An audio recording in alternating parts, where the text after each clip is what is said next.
Hey everybody, welcome to our GMG review. Today we're taking a look at Book of the Outcast for Necromunda, the most recent hardcover, full cover supplement for the game of gang warfare in the Warhammer 40,000 universe.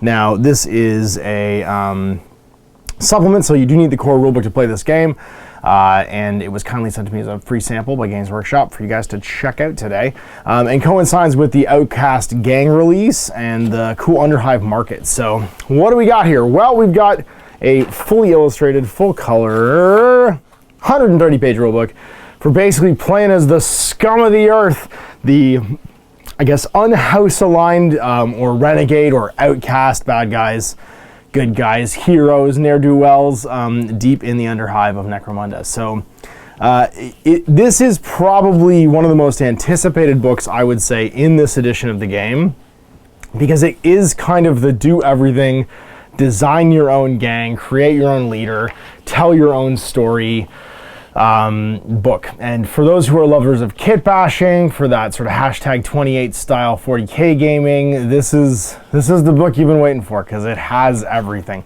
Archetypes for gang leaders, beautifully illustrated with tons of ideas on how to kit bash. And it's coincided, of course, with this this Outcast or Underhive Scummer box set, which lets you make Scummers as like your hangers-on or your hired guns, and also run basically a huge pile of bits for you to convert all your other gang miniatures with, and they're pretty much fully compatible with the other gang models. They are a lot more modular than previous gangs, and this book is basically designed to let you just have at it. Go through and do things like Kish Bash Enforcer minis, right? And have like Renegade Cops basically in the Underhive. All kinds of great sort of like inspiration in here for doing that. And it brings in sort of more history and stuff with characters like Belladonna, who, if you haven't seen the original John Blanche piece of artwork for this miniature, the fact that this is now like an actual Necromunda character makes me so happy. The weird sort of like bounty hunters and stuff like Eros Slagmist, and yeah, all the other sort of fun stuff. So assembling Outcast, creating Underhive gangs. You get 1,000 credits, just like anybody else. Of course, our arbitrators can increase or decrease the budget. In Skirmish, you play between 1,250 and 2,000. And then your gang composition. So you must select a fighter with the leader skill, and when creating the gang, there can be no more than 2 fighters in the gang hierarchy champion special rule. So just like a regular gang, you get a leader and 2 champions to start off with.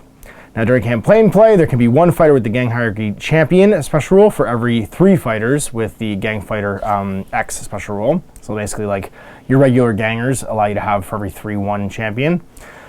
The total number of fighters with the gang special rule must be in the gang must always be equal to or higher than the total number of fighters without it, and not counting hangers on or hired guns. And then the Underhive's Outcast gang does not contain any juvies. Whenever a rule refers to a juvie, it instead affects an Outcast hive scummer. So you don't get to survive basically in the Underhive when you're young and an Outcast. Should it occur during the course of the campaign, the number of fighters exceeds or whatever, you can recruit fresh fighters with the gang fighter X to correct the imbalance, or you can retire fighters to create the balance yourself. So, weapons and war gear. Equipping a fighter. A fighter can be equipped with a maximum of 3 weapons purchased from those listed in the entry.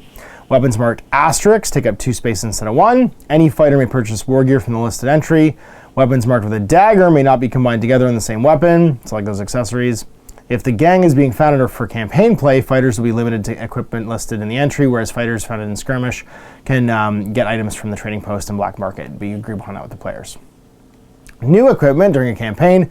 Gangs can gain new equipment either by purchasing it from the trading post or black market or as a result of boons. These items are added to the gang stash and can be distributed amongst fighters during any post-game sequence. Any fighter may discard any war gear they're equipped with in favor of new war gear. Any war gear discarded in this way goes in the gang stash and can be given up to other fighters. No fighter can discard a weapon. Underhive gangers become attached to their tools of the trade and would rather hoard weapons than discard them. So no getting rid of like your equipment basically. And then of course tools of the trade. Fighters with the tools of the trade special rule can be given more than 3 weapons, as they have multiple fighter cards, each representing different equipment sets as below. So basically your champions and your leaders can have different equipment sets. That's the same as for a normal gang. All right. Creating an Underhive Outcast leader. The player can create their own leader using the Underhive Outcast leader profile presented on page 18. When selecting a leader in this way, the player must choose one of the multiple archetypes for their leader and choose an affiliation archetype as described on pages 19 and 26. This choice allows the player to create Underhive Outcast leaders suited to the particular miniature or background they're choosing. Once the choice has been made, they can't be altered. So this might be my favorite part of the whole book, basically. You can tailor make your own sort of like archetype gang leader, and then the people that follow them around can fit that. So this is what you want when you're a kit basher or a modeler. You want to be able to make your own character. And then elevating an Underhive Outcast leader. Alternatively, the player can choose an existing fighter profile and elevate them to Outcast leader.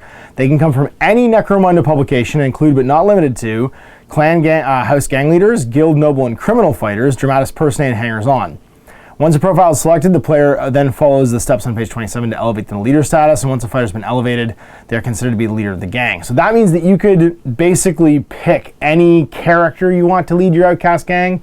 You could have a famous bounty hunter lead your gang. You could have any of the other like gang leader archetypes do it. So not only can you basically have one of your like noble house gangs go renegade, or fabricator house gangs go renegade, you can also have like these cool characters come and have gang Cal Jericho gang if you want for a game. And of course, if they die, then you can elevate a new leader. So there you go. So Underhive Outcast leader, you basically have 4 different profiles. You have to choose one, and they go from like shooty and weak to dumb and tough. And their stats basically change along those lines. So an Underhive Outcast leader must always include a single fighter with this rule. You can't retire them. The only way out is to die. And should they die, you have to elevate a new leader. Gang hierarchy during the battle, of course. If you fail a cool check, everybody within 12 automatically passes. Tools of the trade, you can have up to 3 profile cards with different weapon sets. And then you get your group activation and your skills. Now, when recruited, an Underhive Outcast leader can choose 1 skill from the primary skill sets of their archetype. And it doesn't cost any XP. And that's on page 26. So we're just going to skip ahead just so you can see that while we do it. I love the Subnauticans. Oh my god, they're so cool. Greywater Siphon Delegations from the Water Guild. So here you go, archetype, Brawler. So like agility is secondary, bronze primary, combat secondary, ferocity and leadership are both primary. Gunslingers have agilities primary, and then shooting and leadership, and then secondaries are savant and cunning. Survivor, that might be my favorite one. It's like the Mad Max character. Ferocity, combat, and leadership are all primary, and then brawn and agility are secondary. Mastermind has cunning and leadership and savant is primary, and then shooting and agility is secondary. And then weird is just leadership primary, cunning secondary, but you get weird powers. So that's pretty cool. And then you pick your affiliation. So no one on Necromunda can escape the crushing social structure of the hives. Subjects of the Imperial House are born into servitude and obligations live, basically even the outcasts who reject the tradition of the house and hive cannot escape the circumstance of their heritage. They carry it with them. To represent the huge variety of potential Underhive Outcast leaders, when an Underhive Outcast gang is created, they must choose an affiliation. An affiliation is a glimpse into the origins of the leader, or speaks to the context they still maintain, and there's 5 different affiliations they can choose from. Clanless, clan house, merchant guild, criminal organization, or noble house. And each comes with its own advantages and disadvantages. So if you're clanless, this is the most common one. You do not suffer any ill effects from being law-abiding or outlaw. You just don't care. You can gain no additional options for purchasing weapons or war gear, so no new like black markets to go to. And they're universally distrusted and can never form alliances. So no matter what you do in a campaign, no one trusts you ever because you're not part of a clan. And then clan houses, if you are a clan house Underhive Outcast gang, you can choose one of the 6 clans to be part of. And then clan house Underhive Outcast gangs can purchase weapons from that clan list, including exotic beasts during clan creation and campaign play, because those are your contacts basically. And then clan house Underhive Outcast gangs can only enter into alliances with factions their clan house would normally have a strong alliance with. The Merchant Guild, you can be from the Guild of Coin, the Iron Guild, the Corpse Guild, the Water Guild, the Promethean Guild, or the Slave Guild. You gain access to the weapons from there, and then you can buy cult icons for 40 credits if you're Merchant Guild, and then you can only enter an alliance with their chosen guild, basically. Criminal organization, cold traders, imperial imposters, rogue factoria, narco lords, fallen houses, or psi syndica. You get access to their stuff, and then you can only ever enter into alliances with the ones that are aligned with you.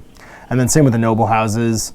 Calatis, Ty, Green, Ranlow, or Coal Iron, and then you get to purchase weapons from their trading posts and during creation, and alliances are based on that. So basically you have a background that's still affiliated with the world, but if you just want to go totally rogue, just go clanless, and then you don't care, they can outlaw me, I don't care, I live by my own rules, society I reject. And then the Outcast delegation gangs, You basically choose a delegation listed below and deduct their cost from your starting cash. So you can have like these credits, basically a delegation of these folks, be part of your gang. So like a Nautican siphoning delegation can be for 435 credits. You get a Master Nautican as a leader, a Siphonite as a champion, and a Subnautican as a ganger. And the rest of it would be like from your other stuff, your Outcast gangers. So it basically boasts a variety of unique fighters dedicated to various factions in Necromunda.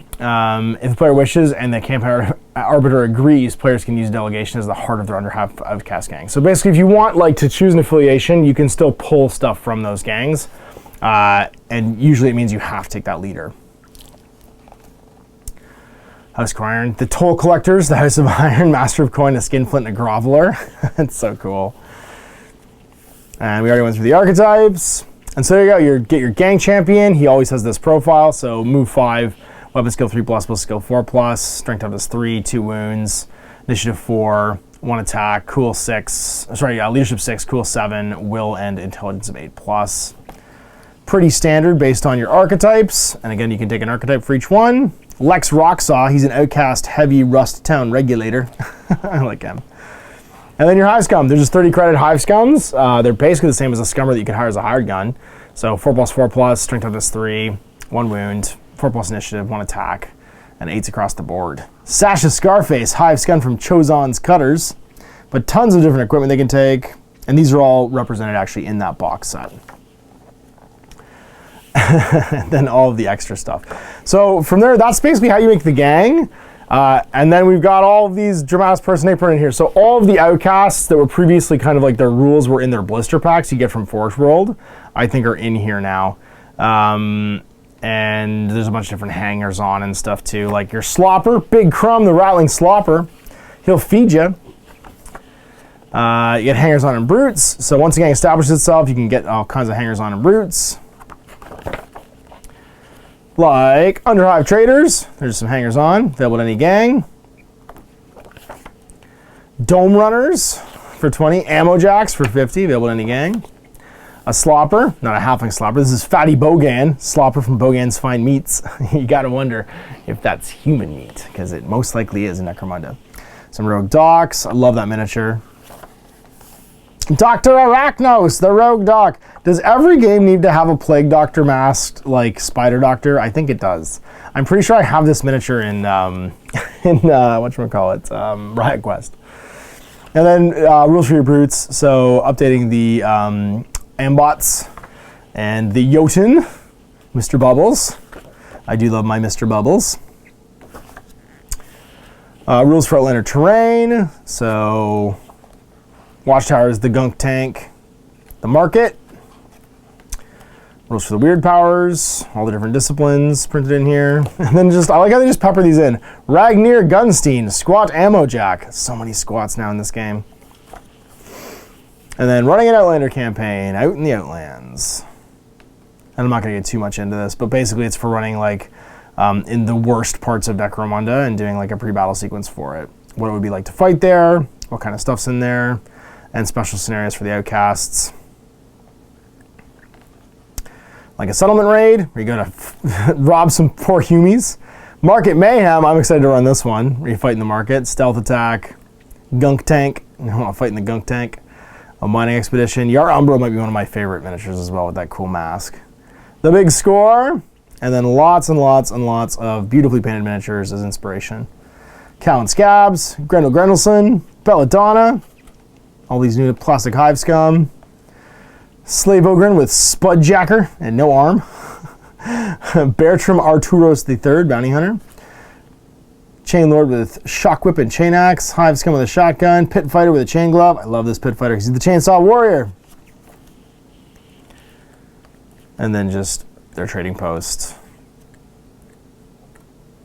And all of their items. So just reprints. A lot of this is reprints because like obviously it's going to be the same as in the rulebook or in the campaign books for Servo Skulls or Mastercard weapons and stuff like that. Ashwood Stranger, Outcast Leader. I love that the ex-cop is named Ashwood. That makes me happy.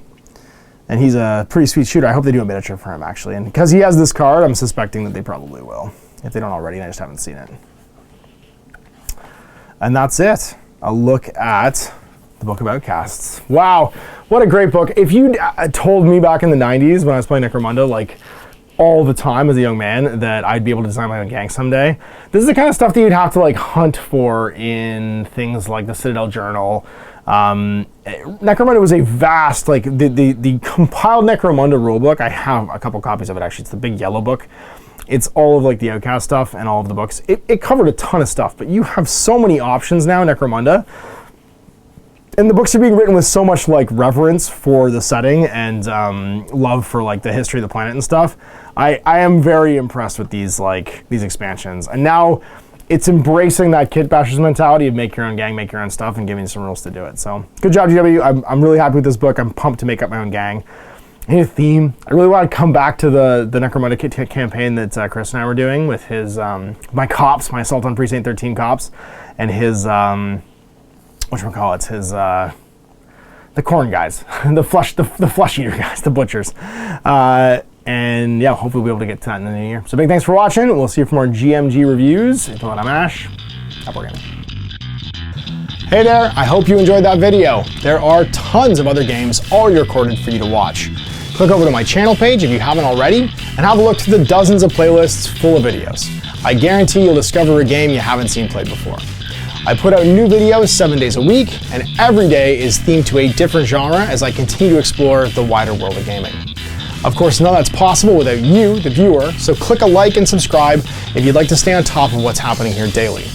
My two kids and I are massively grateful to be able to have the flexibility of this job so I can always maximize my time with them. If you want to support me continuing to put out this content, it's only possible because of my amazing backers on Patreon who support the studio, equipment, and model cost, as well as being how I make the bulk of my living. You can also help out by buying a t-shirt through Spreadshirt, a measuring gauge or widget from Death Ray Designs, or buying one of my games and supplements like Last Days, Gamma Wolves, and Blaster. As a way of showing my appreciation, patrons get early access to new games and supplements that I write throughout the course of the year. Huge thanks for watching, it really does help out, and happy gaming.